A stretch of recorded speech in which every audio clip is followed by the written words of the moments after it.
मराठी मतदानाच्या आधी मराठी म्हणायचं मी आणि तू, आणि निवडून आल्यावर म्हणायचं मराठी माणसाला कोण रे तू. मराठी माणूस नाही दिसला, दिनू मोरिया दिसला. आता त्या मोर्याने तोंड उघडलं तर कितीतरी लोकांचा मोर्या होईल. आरोप करताना असे आरोप करा कि जो शीशे के घर में रहता है वो दूसरे के घर पे पत्थर नहीं फेका करता. आम्ही सरकारमध्ये यायच्या अगोदर काय होतं, मुंबईमध्ये महाराष्ट्रामध्ये सगळं ठप्प होतं, सगळे प्रकल्प बंद होते, कारशेड बंद होता, सगळे रस्ते बंद होते. बाळासाहेब ठाकरे आपला दवाखाना आम्ही केला, सगळं काय होतं. मराठी मतदानाच्या आधी मराठी म्हणायचं मी आणि तू, आणि निवडून आल्यावर म्हणायचं मराठी माणसाला कोण रे तू. आणि अशी परिस्थिती आमची नाही आहे, असं आमचं नाही भूमिका. अरे त्याच्या मागं उभे राहा, त्याच्या पाठीशी उभे राहा तर सांगा. आणि म्हणून हे सगळे साठे लोटे डेव्हलपर बरोबर झालेले कोणाचे आहेत याचा देखील विचार केला पाहिजे. आणि म्हणून या ठिकाणी फक्त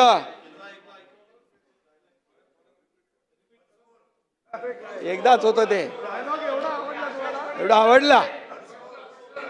आणि म्हणून एक आकाशवाणी एकदा होते आणि भरपूर बाकी आहे.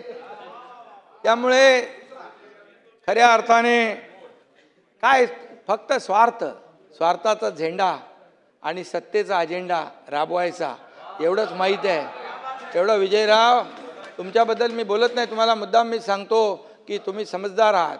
स्वयं पोरं बोलली तर समजू शकतो, पण तुम्ही एवढं विरोधी पक्षनेता मंत्री सगळे राहिलेले आहात. आणि म्हणून खोटे नाटे आरोप करणं हे सोडून दिले पाहिजे. अरे विकासाला चालना द्या.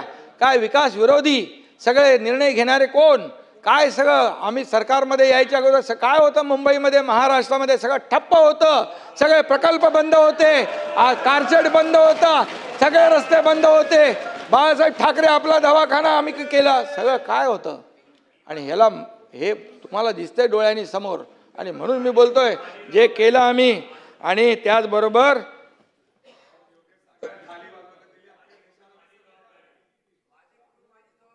आणि बांगलादेशी रोहिंग्यांच्या पाठीशी कोण राहिलं. मराठी माणसाला ठेंगा दाखवण्याचं काम आतापर्यंत केलं. आणि म्हणून मी या ठिकाणी सांगतो, मुंबईमध्ये बांगलादेशी झोपड्या किती वर्ष सरकार, किती वर्ष सत्ता मुंबई महापालिकेची राबवली, कोणी त्यांना नळ कनेक्शन दिलं, कोणी त्यांना सुविधा दिल्या, हे सगळं आहे. आणि म्हणून मी यासाठी जास्त काय आरोप आपल्याला मला करता येत नाही, करू नये. आणि मी एवढंच सांगतो की भ्रष्टाचाराचे आरोप केले. कोणावर भ्रष्टाचाराचे आरोप करताय. अरे कोविडमध्ये खिचडी चोरणारे, डेड बॉडी बॅग चोरणारे, हो कोविडमध्ये कोणावर आरोप करता तुम्ही. कोविड सेंटर जिथं डॉक्टर नाहीत, जिथं पेशंट नाहीत, त्याच्यावर पैसे काढले. रस्त्यावर रस्ता बनवणारा कॉन्ट्रॅक्टर, कपड्याचा व्यापारी, त्याला कोविड सेंटर बनवायला दिलं. कोणावर आरोप करता भ्रष्टाचाराचे. आणि म्हणून मी एकच सांगतो, यामध्ये सांगा ना, हे कॉन्क्रीटचे रस्ते सुरू झाले, कॉन्क्रीटचे रस्त्याचं ऑडिट करा, हे करा. अरे बिलकुल करायलाच पाहिजे. कॉन्क्रीटचे रस्ते सुरू झाल्यानंतर 25 वर्ष दुरुस्ती नाही त्याच्यामध्ये. मग दरवर्षी दुरुस्ती करून, काळ्याचं पांढरं करून, त्यामध्ये दुरुस्तीच्या नावाखाली पैसे काढायचं काम कोण करत होतं. अरे आम्ही तर डीप क्लीन ड्राईव्हने रस्ते धुवायला गेलो, तुमच्या लोकांनी तर त्याच्या तिजोऱ्या धुतल्या आतापर्यंत. बोलायला आम्हाला पण बोलायला येतं. मिठीमध्ये मिठीतला गाळ कोण काढतोय, कोण आहे कॉन्ट्रॅक्टर.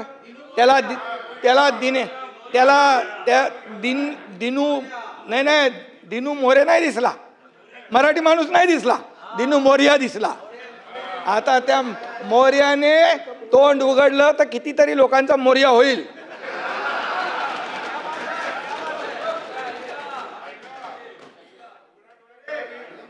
आणि म्हणून बोलताना आरोप करताना असे आरोप करा कि जो शीशे के घर में रहता है वो दूसरे के घर पे पत्थर नहीं फेंका करता. अरे आम्ही लोक प्रामाणिकपणे काम करतोय. तुम्हाला सांगतो, कॉन्क्रीटचे रस्ते कधी बघायला मिळाले असते का? आज हा कोस्टल रोड सुरुवात केली BMCने, पण कोस्टल रोडला फास्ट कंप्लीट कोणी केला? अटल सेतू आता जातो ना नव्या मुंबईमध्ये आपण, किती मिनिटामध्ये? 15 ते 20 मिनिटामध्ये. हे सगळं आहे ना, हे सगळ्या गोष्टी आहेत. आणि म्हणून मी एवढंच सांगतो की या सगळ्यामध्ये पैसे घेण्याचं काम, भ्रष्टाचार करण्याचं काम हे सगळं आहे. मला त्याच्याशी म्हणजे ह्याच्यामध्ये जायचं नाही, परंतु एवढंच आहे की जेव्हा तुम्ही भ्रष्टाचाराचा आरोप करता, त्या आरोप करताना आत्मपरीक्षण करण्याची आवश्यकता आहे.